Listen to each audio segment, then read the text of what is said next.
Hello, everyone. Welcome as you all start coming in. Welcome to the Banner and Backbone Network. Um, Today, we've shifted over our vet talk from the Sick of This Shit with Nick channel to the Banner and Backbone because that's where it really belongs.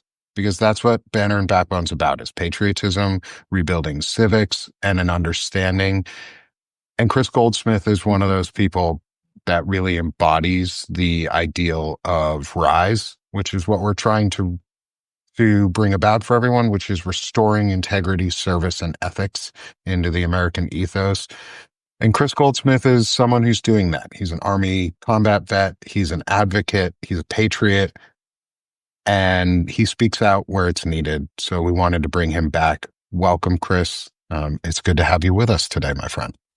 Thanks a lot, brother. And congratulations on all the success of your Thank you. network. It's been pretty cool. You've been popping up on the charts. Like it's been cool to watch. So congrats to you guys. Thank you, man. Thank you so much. And hey, we've been inspired by guys like you, man. Like we were just like we felt like we needed to do more, dude. So we're like, that's why we said that's how Banner and Backbone kind of came about. Was we're like, what more could we be doing? And so three of us got together and said, let's do this. So, yeah. And you haven't met our third yet, but I'm hoping you will at some point. Lawrence Winterman, he's a sci-fi writer, an incredible advocate he's been very civically minded his whole life.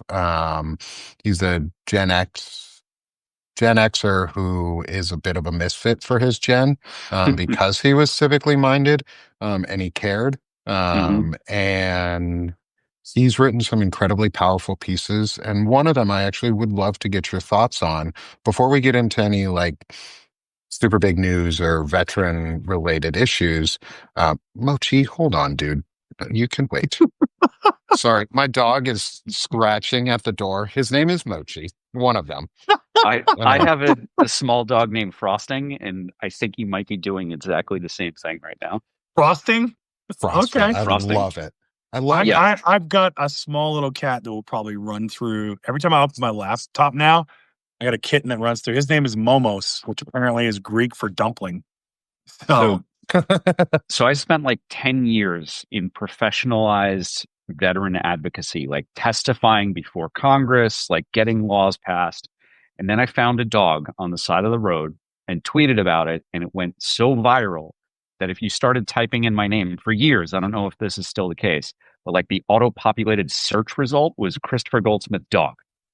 So that's amazing. All of the work that I've done in my entire life, like, was overshadowed by me finding a dog named Frosting, which went super, super viral. So he got a write-up in the Dodo, which was a pretty big deal. That's awesome. Wow, that's cool. Yeah, and I think everybody thinks it's hilarious, like a bearded, tattooed veteran, like who is generally pretty angry all the time, like walking around with Frosting looking for his mommy. It's like a children's like storybook or something. So I'd buy that. I would buy that. I would buy that story. Like, I'd buy it. We actually we had a theme going with our pets' names. At least the new ones we were getting. We were trying to go with a Marvel theme. So one of our dogs is Dr. Bruce Barkner. Nice. Instead of Dr. Banner. And our snake is Bucky the Slither Soldier Barnes. And so we tried to stick with a theme, and then we were in an old house, and this dog, Mochi, decided to break into our backyard in a gate that opened out. He broke into it, and we found a new dog, and we eventually found his owners, but they got him back. He broke into our yard 3 freaking times. We even had a cinder block put in the way for him to not be able to open the gate, and he still got in. And the owners were finally like, well, he seems to like you guys, and we can't have him indoors. Do you want him? And we're like, yes. Awesome. At this point, he is. And he is just ridiculous. Dogs are amazing. I love a good pet origin story. That's awesome.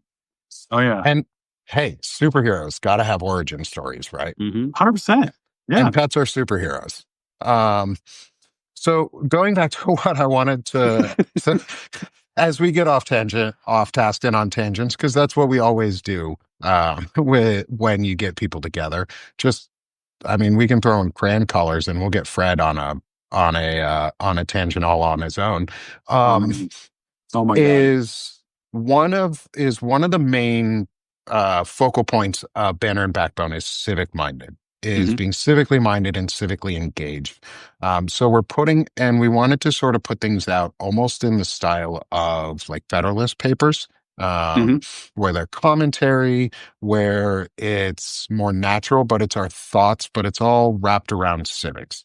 So Lawrence Winterman, like I said, is incredibly civically minded, and he's for this long time had this idea of a civilian's oath, or the citizen's oath. It's an optional oath that he has put together based on research from what congressional members have to do for an oath to the Constitution, what the president does, what the military does, what every other service that we consider a service to the government typically does is they take an oath of office. And so he put one together that would be optional. And I wanted to read it aloud for you and get your thoughts on it, because I think now's the time when citizens can and should be the most engaged. And you don't have to be a vet or sign up for Congress to be civically minded and to know that it's your duty as a citizen to protect your country. Um, so I'm going to read the oath, and I just want to get your thoughts on it. Um, so I'm going to read it as though I am actually saying it, because I've said it now, and I'll do the whole raise my right hand and say it. I won't say the last part. There's an optional, so help me God. I don't believe in God, so I don't say it, but we optionally put it in there for those who do.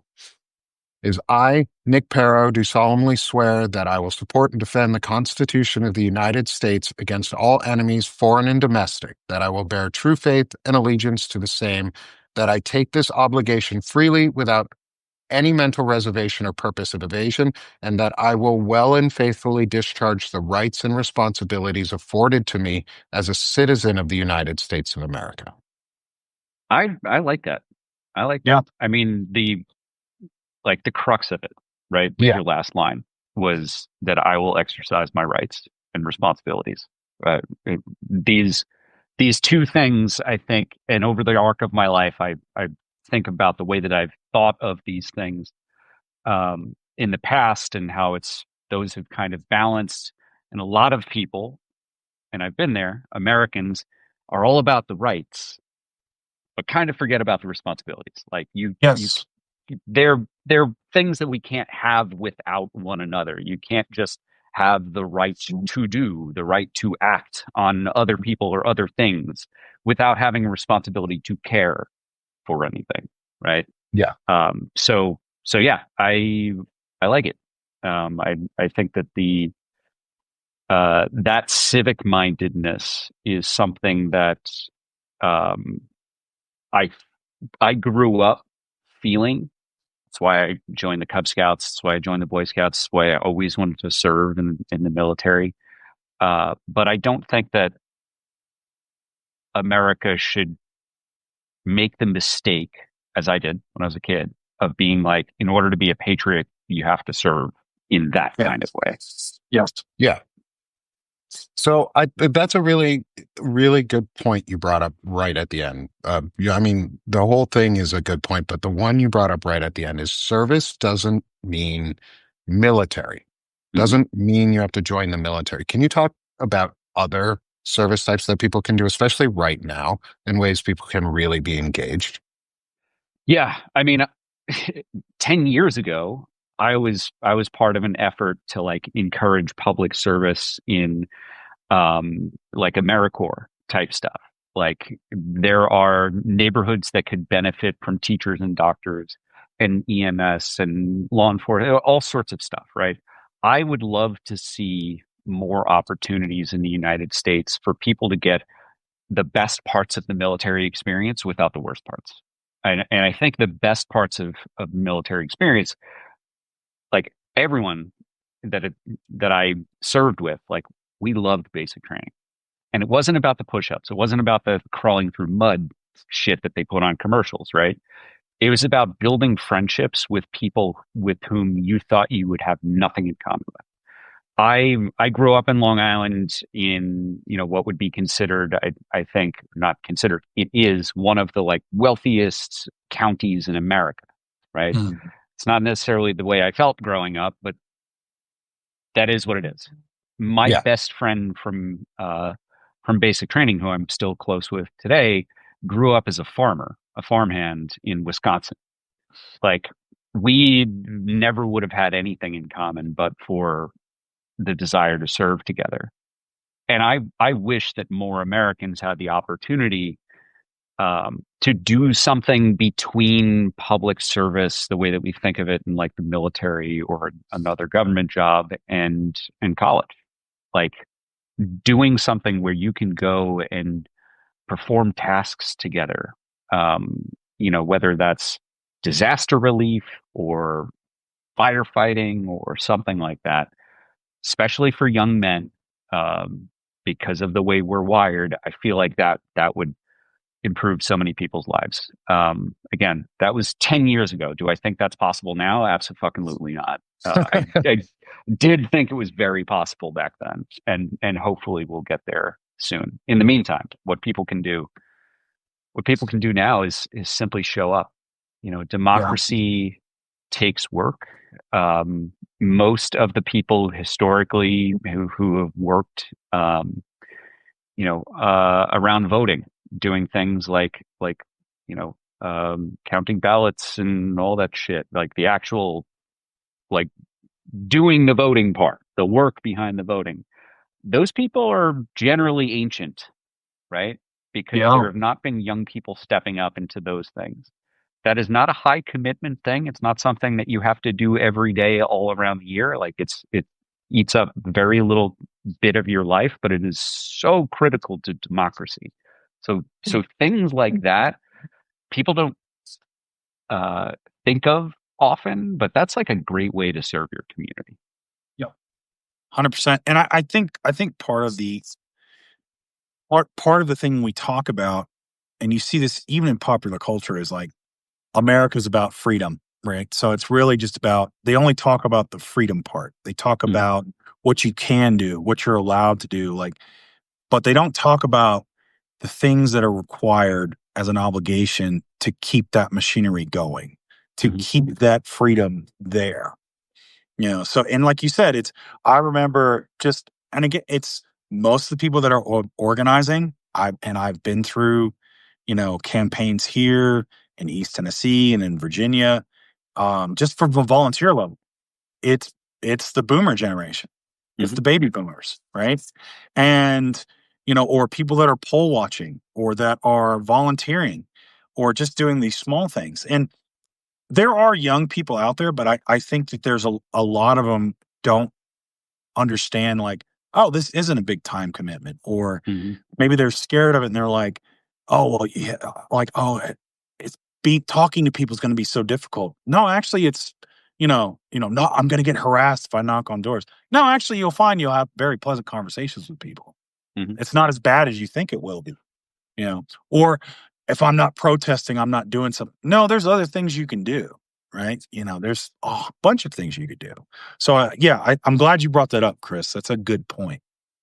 Yeah, one of my organizations, Veterans Fighting Fascism, our big project is promoting the idea of these anti-fascist book clubs. If you visit our website, veteransfightingfascism.org, it's like the primary thing on our website. Several pages. Comes with an instruction manual. I'm pretty sure I put up the PDF so you can print it all at once with a single button. If I haven't done that, I'll do it today. And the idea of these anti-fascist book clubs is not just so that people can learn from history about, what does fascism and authoritarianism look like, and how did anti-fascists, whether it was in Italy or Germany or Spain or anywhere else, how did they fight back and regain democracy?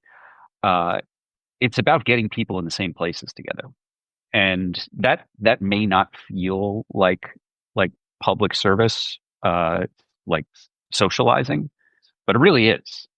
We in the United States, and especially in the COVID era, in the internet era, have lost these third places. Like when I grew up, everyone used to go bowling. Like Friday night, like kids would go bowling or to the skating rink or whatever, or the arcade. Like those types of things don't really exist anymore. No. The VFW and the Legion halls are certainly not for our generation what they were for our grandparents' generation. These anti-fascist book clubs are an excuse for people to reach out to their friends, their neighbors, their family, or strangers in their neighborhood and build something in common together. And the primary goal behind these is to get people to engage in local politics.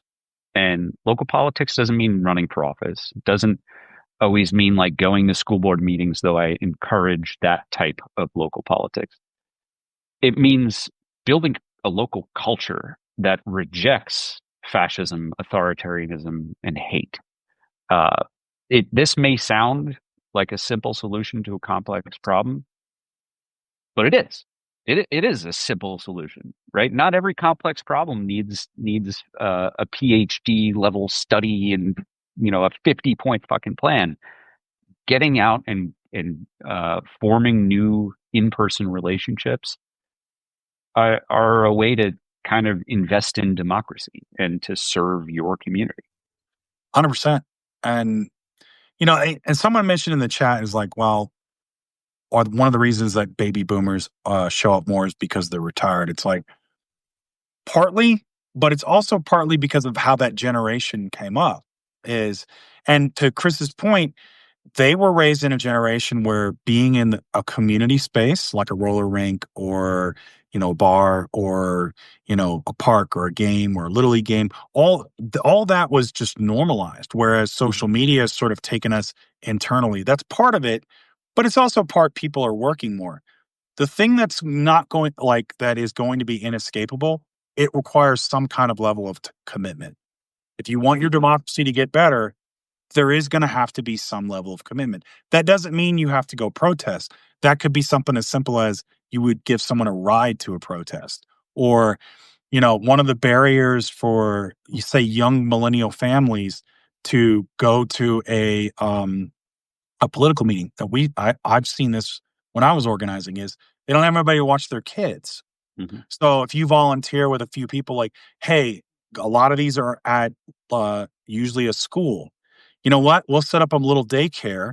We'll watch the kids, 3 or 4 of us. You drop them off. And then, then you guys can go attend a meeting for an hour. Right. Yep. And we'll watch the kids. So you're not trying to get a babysitter. So you're eliminating these cost prohibitive measures.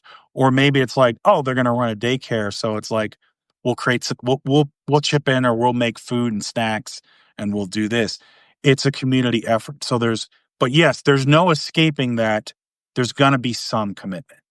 Mm-hmm. Like, and that's what we're really trying to push with this obligation kind of talk is like, you are going to have to commit some kind of obligation or commitment to your community, but it doesn't have to just be protesting in the street. It doesn't have to be running for office, and that kind of stuff. Yeah. And democracy and human relationships are all about exchanges, right? If it only goes one way, it's a parasitic, unhealthy relationship, right? And I think that when we encourage people to start their own organizations, they don't need to be nonprofits. They don't need to have a budget. Just an organization, a group, a club of people. You can use Facebook as your backbone, like a Facebook group or a WhatsApp group or a Signal group or whatever. Like you don't need a ton of infrastructure. And you can solve a lot of problems just by having an excuse to be more social. And as a new parent myself, I am learning you really need to. It takes a village. Finding babysitters to go out and do adult stuff isn't easy all the time. So yeah, that what you're saying really resonates. Oh yeah, yeah. Oh, yeah. Yeah, as a parent of two kids going through that phase too, it's a lot. It takes, and even as they, especially as they get older, you have to have people there who want to be a part of their community and want them to be a part of the community. Um, and I think parenthood is a good example, microcosm of democracy, because that's what it is. It's a community coming together to support each other. Are there ways that you think that we could do things? Because we're at a point where we need to be actively resisting in as many peaceful ways as possible. And you put up a video yesterday that was really encouraging around the idea of pushing the bounds and pushing the structures of the law that are in place, because I mean, immoral laws are still immoral and we should push against them. Um, is what do you think of? Because one of the things we've talked about for Banner and Backbone a little bit, and I've talked with Melissa Corrigan, who I'd love to introduce the two of you together to. She's a Navy vet and an incredible advocate. Um, and Bit of a potty mouth, though. Just a little bit of a pot. She's got that Navy mouth. and potty mouth, you know. Is the idea of a foundation and something that doesn't have as many like restrictions as say 501c3s, simple things that you can set up together as groups like the Banner and Backbone Network, where we are encouraging contributors to come together and then we're donating all the funds. Like our goal isn't to make money on this, it's to donate. Like our first drive is all about Epstein. And releasing the Epstein files. Do you think things like that are a great way for people to, or are a way for people to get involved and be able to make either contributions or get more active than just sitting around? Yeah, I mean, low commitment actions are a good entryway into high commitment actions. You know, trying to make the price of entry as low as possible to get people motivated to do stuff is kind of the foundation of all sorts of, I'm going to say political organizing, but I mean in a broader sense of organizing. Mm-hmm. You know, it is people. I can speak for myself. I find work rewarding. I find, you know, seeing the fruits of my labor accomplish good to be very rewarding.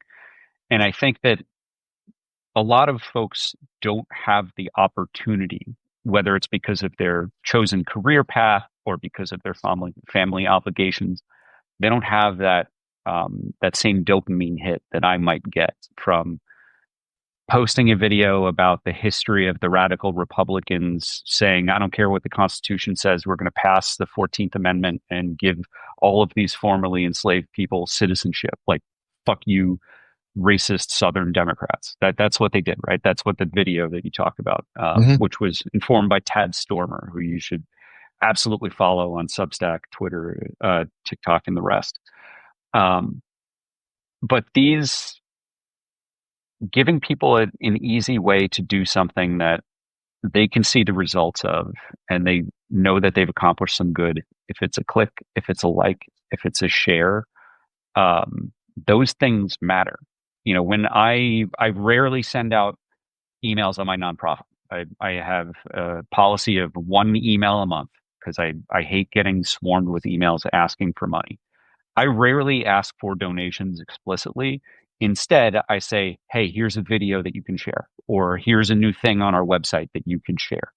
And I think that people get more out of that personally for them than they would giving me $1. And maybe, I don't know, I haven't put too much thought into it, but I think I have a hypothesis that people will reward my nonprofit for giving them those easy, low commitment opportunities. And hopefully creating that feedback loop at the very entry level, you know, someone sharing the anti-fascist book club online, that's easy. That's no commitment there. But to start their own anti-fascist book club, that's asking a lot of them. And I think if I can reward them they're getting their own likes, they're getting their own shares online. That little dopamine hit, it is important. It might feel stupid sometimes, but it's not. If we can encourage more people to engage in that kind of activity, we can get more high commitment actions, kind of like an organizing funnel. You start with the easy, and then you work your way into people who become professional organizers, or finding other ways to serve their community. So with that, one of the things that we've talked about, Melissa Corrigan and I, and we talked about it on the 24-hour live for everybody, because we're big into the idea of transparency. We want to talk about everything we're planning to do so that everyone in the audience also knows what we're doing and how it's going to help and how they can feel involved in doing that. Because we love the feedback and the engagement from the audience helps us. And it also helps you guys because you're staying engaged too, just like Kris said, it's low involvement.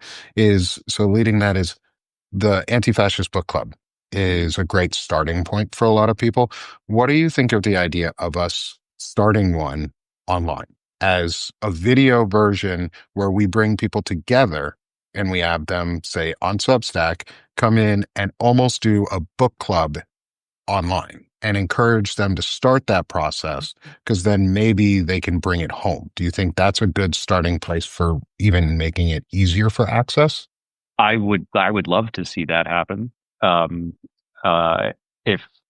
if anybody did that, if you guys did that, I would be so fucking thankful. And being able to direct people to, oh, you can't, you're a blue dot in the middle of a sea of red. You live in fucking Nebraska. Like, I get it. You can't start your local book club. Someone doing the online version, consistently would be tremendous. When I first came up with this idea, it was in a TikTok video. Like, I didn't have a fucking plan. It got 1 million views, and a bunch of people started their own anti-fascist book clubs. Like, out of nowhere. I wasn't telling people to do it. I was just like, hey, here's a bunch of books you should read because Trump just won the election and we've got 2 months before he's in the fucking White House again. That's how this idea started. So there were a ton of folks who started these TikTok based book clubs, and read a bunch of the introductory books. But doing it on a platform like yours would, I think, reach a lot more people and do a lot more good. Okay. That's amazing. Thank you for that feedback, because we want to make sure that the value that we're providing is actually helpful to people. Because if we're not doing something that's helpful, that keeps people engaged or helps people get more engaged, we don't really want to do it. Like, we want to make sure that, because it's something I quantify on my Palin talk with Shane Urick, because we talk about Palantir and the techno-fascist takeover and all that stuff. Is yesterday's episode was titled "Minimizing Your Metadata While Maximizing Your Impact," and this feels like that sort of concept. Is you're minimizing your effort to maximize your output. So let's find ways to minimize our effort, because we all are overburdened. Like Kris said, we're all fucking overburdened. We're all tired. We're all beaten down. We're all worked our asses off. A lot of us are broken in many ways. And like, we have to just keep pushing and keep going, because we know there's going to be something better on the other side, because we're going to make it better. We're going to make what happens next right. Well, I guess left in this case, because we've gone right enough. Maybe we should turn left this time. What do you think about, because I know there's a lot going on in terms of people starting to announce runs for Congress, for open seats in local elections, small, big, whatever. How do you think people can best engage without the need for, say, financial support with those who are going to start running or who have announced their runs? That's a good question, and keeping it with the theme of low commitment, engaging with politicians' content, and their supporters' content, which is often far more impressive and important. That stuff matters. I say we, I mean like us three. Yeah. I feel like each of us is probably a little skeptical, maybe a little jaded by everything social media, right? With that said, we're still here, right? So we've got Right. some level Yeah. of like, okay, we're going to try and make it work. I think that in the back of our head can stop us from doing things like seeing a video of a politician or a supporter that we like and taking the time to leave a comment, something like that. Those things actually they matter. And if you just want to throw in a couple of emojis or like a video, just share like super low commitment. Those things get rewarded in the algorithm. If you are seeing good ideas online, sharing them, emailing this video when you guys post it as Substack post, someone takes this and forwards it to somebody, or gifts a free subscription to your outlet. Like those, it's all free. Takes just a few seconds that can help get positive messages in front of more people, because the algorithm is generally reward outrage and Right. negativity. Yeah. We have to make a conscious effort to engage with positive content more, because the human reaction, I'm not blaming anybody for this, the human reaction is you are more likely to engage with outrageous negative content, and we have to train the algorithm to start rewarding better, healthier, more positive content that supports our democracy instead of erodes it. Yeah. I love that, Fred. I'm going to cut you off for a second because we were just talking about that earlier with Walter Ryan. And I want you to be able to jump in too, because I think you made a really, really good point just a little bit ago about how we frame conversations and how we can use our words in a different way to change from negative to positive. Yeah. Are you talking about me? Yeah, you, Fred. You said something good this morning, No, brother. yeah. Like, so we were talking about, Chris, we were talking about like the trans athletes issue, right? And Mhm. I said, the problem we have in our politics is we always use the right wing framing, right? Mhm. We get caught up in that so much. And so one of the things you can do is when you're talking about these things, or even politicians, is, you know, they happily try to engage in this right wing framing, thinking, oh, well, we can outsmart the opposition or we can out argue the opposition. And the goal for them is to just get you to stall out. They don't Mhm. care, right? It's just a waste of time. So when you start with something, you say, all right, I'll engage in the trans athletes issue, but we got to start from this place. Or do you consider trans people people? Because if we can't even agree on that, then I can't have this second debate with you, right? Yep. So I'll debate you on this if you say, well, no, I don't think they are. It's like, all right, let's unpack that, right? Or just even how you're talking about masculine or men and women, right? These definitions matter, right? How you frame things matter. And Mhm. so when you go into this and you're engaging in this kind of thing, is like you like what I do is I put my values first and foremost, right? Mhm. So if it's it's like trans people are people, full stop, full civil rights. That's what we're talking about. For women, body autonomy, they're people, they get it, full stop. And you argue from that place. You approach politics from that place. So that's why that stuff matters, because if you're constantly engaging in their framing, you're already a step behind. You're Yeah. not gonna.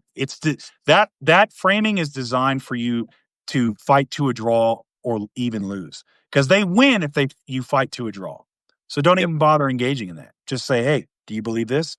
No, I don't. All right, well, we can't have this discussion. Yep.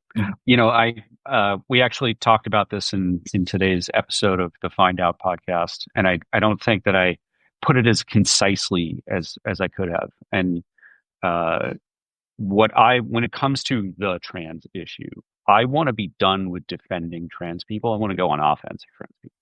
So Yep. whenever the opposition brings up the trans issue, I just want to attack them. Like Yes. I because they're imposing a cost on me. I want to Mhm. impose a cost on them. I'm not going to have the debate. because, like you said, if they don't consider trans people people, then there is no debate. No. Instead, I'm going to switch straight to imposing some sort of consequence on them. And with that said, I have got a little girl that is waking up. So I have to. Perfect. All Thank right. you so much, guys. Yeah, thank you, Kris. We're going to keep going for a little bit because I want to finish out this conversation. Kris, Yeah, let's do thank it. you so much. Dude, thank you for your time. Yeah. Thank you, I guys. look forward to seeing you again. Have a great day. Enjoy being a dad. Catch you guys later. Bye. Thanks, Kris. And I want to continue on what Kris was saying and what Fred was just saying is like, we need to change the conversation.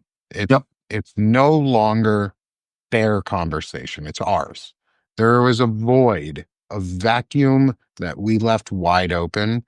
And I wish I got to say it while Kris was still here, but the most of this conversation that we've had today was also or some of this conversation is also a continuation of the conversation we just had with Walter Ryan before, and is actually based a lot on today's Find Out podcast episode, because I watched it and I listened to it, and they were arguing these exact points and telling us we need to go forward. We need to go on offense. It's about defending, yes, but you can't win a game just by defending. You never score a point if you don't ever go on offense. Like, even football players, when they are on defense, if they get an interception, they don't just sit their ass down. If they got space, they run and they go on offense and they score what we like to call a pick six. Like, they get those points because they went on offense. They picked it and they ran with it. So it's time for Americans to do the same. Like, and we envy our football players. We envy our sports, our athletes, and those who do that, who go on offense when they get the ball or when they get on defense and they make a save and they make a stop. They don't just stop. They go on offense to win. So let's go on offense like that. Don't debate people if they think trans people aren't people. Don't debate people if they think gay people aren't people or don't deserve the right to marriage. If they say those things, go, okay, we're done. Like, that is a bad opinion. Tell them that it's a bad opinion, and then don't debate them on it. Frame it in your terms. Win the argument by making them go on the defense. You might see me, sometimes I'll go after trolls and I do it to make a point, right? So I'll give you a little so back in the day, we're talking like the George W. Bush era. This is called, they used to have something called the Eagle Club, right? That's why I call a lot of this stuff the Eagle Jizz, because everything is always Eagle this, Eagle that, blah, blah, blah. And they would train young Republicans on how to, Steve Schmidt talks about this. They fight you to exhaustion, right? It's not about winning a debate. If they fight you to a draw, they won. They're just trying to expend energy, because you got to remember, they're the status quo. So they're going to fight. They're going to drag you into these useless debates. And you might have noticed this if you've ever fought with a right-wing troll and you're trying to engage in it in good faith, and they keep doing this, and you're like, well, if I keep arguing, and you get caught in this trap, and eventually you end up mad and frustrated. And so there was a troll on one of Ellie Leonard's posts yesterday, like the other day. And, he said something it was just like, oh, Daddy Trump this and blah, blah. And I was like, let's make a point. I was like, so first thing I did was I basically said, yeah, he's doing so great with the U.S. economy and foreign policy. We're a joke, And he's like, well, you can't back that up. And I was like, okay, here's 4 sources: Las Vegas, housing market, trade. I was like, hey, what about this? Boom. What about this? And so I went on offense and I overwhelmed him, right? I was like, here's a source from Forbes. Here's this from this. Here's this from this. And I did 4 points. And no, he's the best. And I said, oh yeah? Cite your sources. And I just kept repeating it. Go ahead and cite your sources. And it's CIT, cite, right? Cite it. Go ahead. And he just kept doing these weird gifs of Daddy Trump and all this, weird stuff. And I said, oh, so you got nothing? Like, all right. And that was it. And I did it to prove a point. Mhm. I did this to prove a point because they have nothing. It's just Yes. slop propaganda. And you engaging with slop propaganda. So Nina asked, why are they status quo? Because they're in power, and they've been in power more often than not. That's why And they're status be quo. And that's and why they are because status quo. my bad, sorry, Fred, I didn't mean to talk over you there. No, no. And not only because they're in power, they're status quo because if you insult them or if you do anything that hurts their feelings, you get in trouble, not them. So Yeah. they're the new status quo because they've made that the norm. They've made that policy. They've made that their livelihood, and their idea of like masculinity is weakness and soft and gross and just pitiful. It's pitiful. I'm going to get it out of a gendered style terminology Yeah. because I think this is a word that everybody understands. Is it's pitiful and it's shameful the way they act. It's pitiful, it's shameful, It is. It's and it's pathetic. gross. It's just pathetic. They're just weak losers. They're losers who have gained power, who have convinced everybody else that you can't say anything to them because, oh, liberal snowflakes, this and cancel culture, that. It's just projection. That's why it's ego jizz. That's why Yeah. Fred Yeah. says it, is because it's projection, and they're spewing shit at you and grossness at you and telling you that's what has to be the status. And we've bought into it as a society, not us as individuals, but as a society and as a government. We bought into you can't push back on right wing people Mhm. because then you're offensive and mean and you hurt their feelings. It's why Charlie Kirk is so good at what he does, or Ben Shapiro is, because like Fred said, is they don't argue with facts. They No, just make you mad. Their whole point isn't to win the argument. Their whole point is to make you lose or make you give up. And if they I do got either of that, you win. another call. I got to jump. Yep. All All right, right. man. No, you're Peace. good. Peace. Thanks, Fred. And so we're gonna close the show out. Yeah, you missed Chris Morgan. You came in a bit late. He had to go back to being a dad rather than a podcaster, because kids are more important and life is important. Um, and so let's close this out today. This was an incredibly good talk about moving forward, actions that you can take locally, and how you can be engaged. And please stay tuned as we get some things in the work on the Banner and Backbone Network, around an anti-fascist book club, and doing it virtually because we would like to encourage everybody in our audience to become members of an anti-fascist book club, or start your own, and at least become our virtual members for anti-fascist book clubs. We're going to do it. We're going to try and do it like a normal book club would be, weekly if we can. We'll see what goes on. There's going to be some scheduling, there's going to be some planning, but look out for an online anti-fascist book club that you can join, because we're done being sick of this shit and we're getting ready to do this shit. So let's go have a great day, y'all. Thanks for joining us. Take a look back on the recording if you missed Chris.